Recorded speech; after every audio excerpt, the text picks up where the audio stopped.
1 Samuel 12, verse 16. Now therefore stand and see this great thing, which the Lord will do before your eyes. KJV, a long biblical story based on the verse. The sun stood high over Gilgal, pressing heat into the earth as the people of Israel gathered in uneasy silence. Their new king, Saul, stood before them, tall, impressive, exactly what they had asked for. A king like the nations. But the prophet Samuel stood nearby, older now, his hair silvered by years of obedience. His eyes carried both grief and resolve. He had anointed Saul at God's command, yet he knew the deeper truth. The people had not simply requested leadership. They had rejected the direct rule of the Lord. Samuel raised his staff slightly, and the murmuring faded. "You have chosen a king," he said, his voice steady but heavy. "The Lord has granted your request, but understand what you have done." The people shifted uncomfortably. They had been afraid of enemies, afraid of uncertainty, afraid of being different. They wanted visible strength, something they could point to in battle. They wanted security they could measure. Samuel's gaze swept across the assembly. "Now therefore stand and see this great thing, which the Lord will do before your eyes." The command was sharp. No one moved. It was the time of wheat harvest, a dry season when rain was rare and storms almost unheard of. Farmers had brought in their crops under clear skies for generations. Thunder in harvest was unnatural. Samuel lifted his face toward heaven.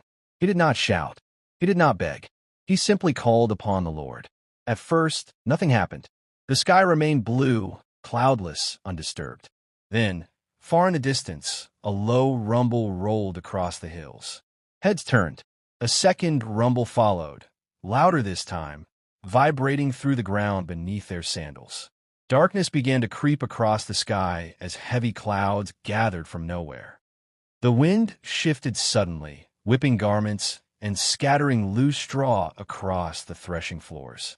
A crack of thunder split the air so violently that several people fell to their knees.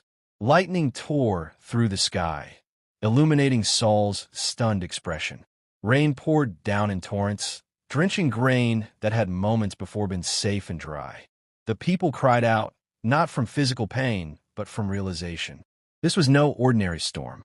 It was precision. It was timing. It was divine interruption. They understood. The Lord had not lost authority simply because they chose a king. He had not surrendered his throne to human demand. He remained sovereign, able to command nature itself as a witness. Fear gripped the assembly. They rushed towards Samuel, their pride dissolved in the downpour. "Pray for your servants to the Lord your God," they pleaded, "that we die not. For we have added unto all our sins this evil, to ask us a king." The storm continued overhead, thunder echoing like the voice of judgment. But Samuel did not smile in vindication. He did not condemn them further. Instead, he spoke words that carried both warning and mercy. "Fear not," he said. "Ye have done all this wickedness, yet turn not aside from following the Lord. Only fear the Lord, and serve him in truth with all your heart. For consider how great things he hath done for you." The storm slowly weakened. Thunder faded into distant murmurs.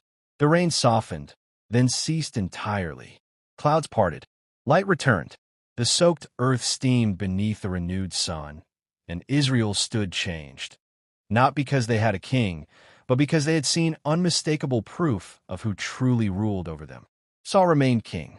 The structure of leadership did not disappear, but something deeper shifted in the hearts of the people.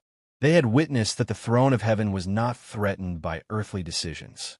The great thing they were commanded to see was not merely thunder and rain. It was sovereignty.